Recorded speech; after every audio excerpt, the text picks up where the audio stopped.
our story is Saira ran for Congress back in 2018 against a long-term Democratic congresswoman in Colorado. Her whole platform was anti-racism. So every time Saira would speak, white women would line up to talk to her, and what they wanted to say is, not me, I'm not racist. I had a friend in the neighborhood, white woman, who comes to me and she says, Regina, I'm done with Saira. She hates white people, but if you can get her to go lunch with me, because I worked on Saira's campaign, she said that'd be great.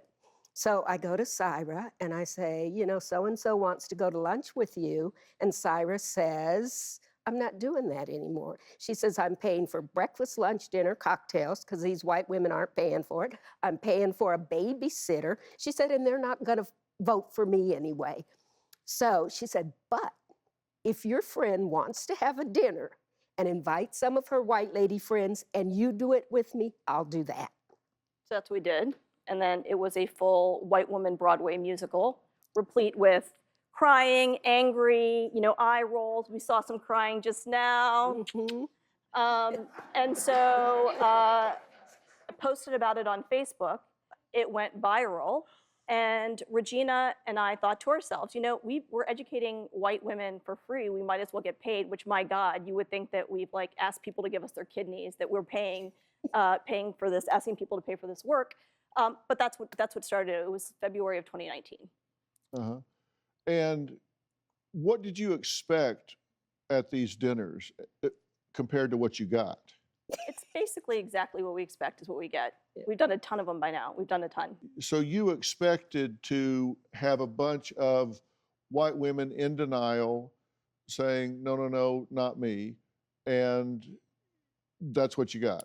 Yeah, they have basically the 3 Ds: deny, deflect, defend. So we see that all the time. There's no change. Some women are ready to do the work, but pretty much when they come to the dinners, it's not me. I'm not racist. So you commented on Ambrosia and essentially mocked her crying. Yeah. No, I didn't mock her. I just pointed out that she cried. But what's wrong No, with... actually you didn't. You actually kind of mocked her. You said, you mentioned crying as she did, which is pretty mocking. That's your interpretation. It is. Well, Yeah, Dr. pretty Phil, clearly. the only rule we have at dinner is that you cannot cry Well, at you the have to go in table. the other room. You have to, and we all know why. Because white women tears, it shifts the whole conversation from what you're trying to engage in to, oh, poor so-and-so, ain't it awful? They made her feel bad. Yeah.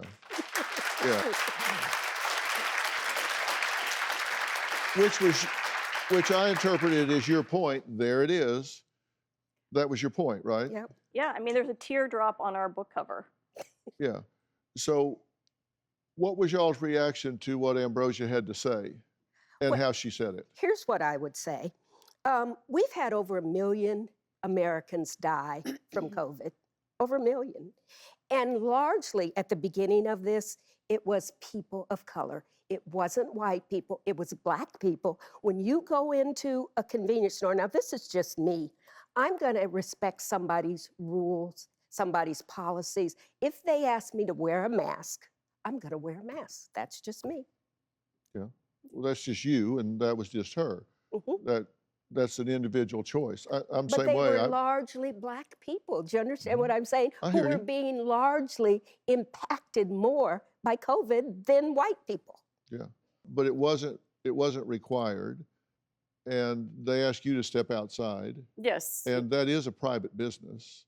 Yes. Even though it sounds official because it's UPS, it is a private business and they have a right Yes, they do. to serve you or not serve you. Do you have a story or a question for me? Click the link in the description and tell me what in the world is going on.